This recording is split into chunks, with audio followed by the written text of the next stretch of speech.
guys, J-Tom Bassman here with another Fish Hound product review. Today I'm going to be talking to you about the Gary Yamamoto baits Flappin Hog. Now, the Flappin Hog is a small creature bait. They offer it in a 3.5 inch and a 4.5 inch version. So you get a bigger, bulkier with a smaller, subtle. You get the same presentation, but it's just a little bit smaller. So for those smaller fish or that smaller presentation, the appendages on these things are killer. And I'm going to go into a little bit of detail, about these as well. But first, I want to talk to you about a little bit about Gary Yamamoto. Gary Yamamoto is a Japanese-based company, although they are made in the USA. They make soft plastics ranging from Senko's, which is their most popular, to the hula grub, again one of the most popular baits, and then you got Flappin Hogs, other sized worms. Creature baits, beaver baits, things like that are all made by Gary Yamamoto. He's the company itself is very well with it works very well with soft plastics, and they have a unique design with their plastics. Their plastics have a lot of salt in them, so they feel, and the texture of them is different, as well as the weight. These plastics are a lot more heavier, a lot more dense than the other soft plastic brands, which makes them a higher quality, and in turn you pay more money for the product itself. The average cost for a Gary Yamamoto bait package ranges from $5 to $10, depending on what you're purchasing and the amount of baits in the package. The Flappin Hog is a great creature bait. It's got so much action on it. It's absolutely ridiculous. So versatile. For you can punch this, you can flip and pitch this, you can use it as a jig trailer, you can Texas rig it, Carolina rig it. I wouldn't suggest drop shotting it due to the fact of the weight from this. This is a heavy bait, but you can cast this thing a mile, even without a bullet weight, just because of the density of the bait itself. The mass on this is really heavy. So I'm going to talk a little bit about the key features to this bait and then how I rig it. When you first look at this bait, you're going to see 8 appendages, almost like a spider. The first 2 up top are these little balls on little limbs, not much action. Now we're going to take a step down and you get a little more action on these. These are like square little cut things. Now you're moving on here. This looks like a beaver tail kind of on that same square thing. That has a little more action. Then you get down to these flappers.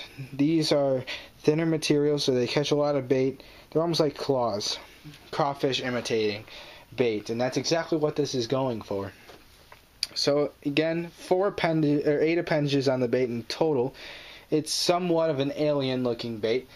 Doesn't really resemble a craw or anything like that, but it does give you a lot of action. I mean, just subtle movements of this and you can see those things move. Everything moves on this bait, and that's what's awesome about it. When you're jigging this off the bottom on a jig, or just basically Texas rigged itself or Carolina rig, you're definitely going to get a lot of action out of this bait, and that's the whole entire purpose of the bait, is to give you a lot of action and entice those bass to bite it.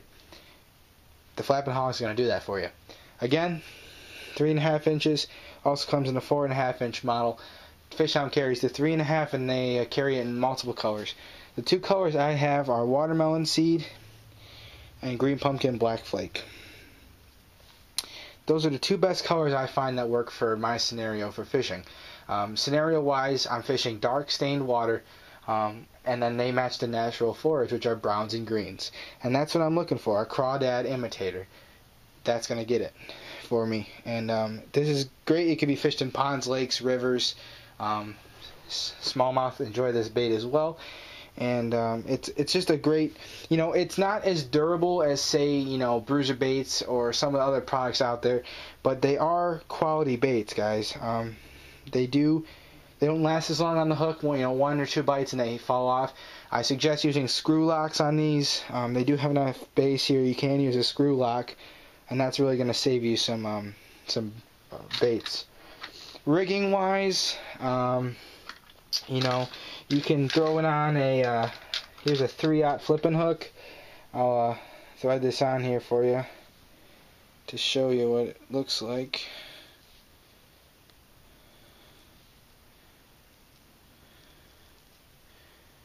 You know, I would suggest using a 2/0, 2/0 to 3/0 flipping hook like I have here with a punch skirt, and that's definitely going to give you action. As well, you can Texas rig this. Here I have it on a 2/0 wide gap, extra wide gap hook, perfect size for this bait. I did you could rig it down a little bit more, but I like having that. Like I said, if you were to have a screw lock, that's what it would have. Again, you can fish this with I suggest anywhere from an 1/8 to a 1/4 ounce bullet weight. Tungsten, lead really doesn't matter. But those are the two ways I rig this, and I also use it as a jig trailer. Again, Berkeley Finesse jigs are nice, and the New Tex, Strike King, whatever you feel works for you is a good, your confidence jig. Go ahead and use it. You can also use this on a shaky head as well.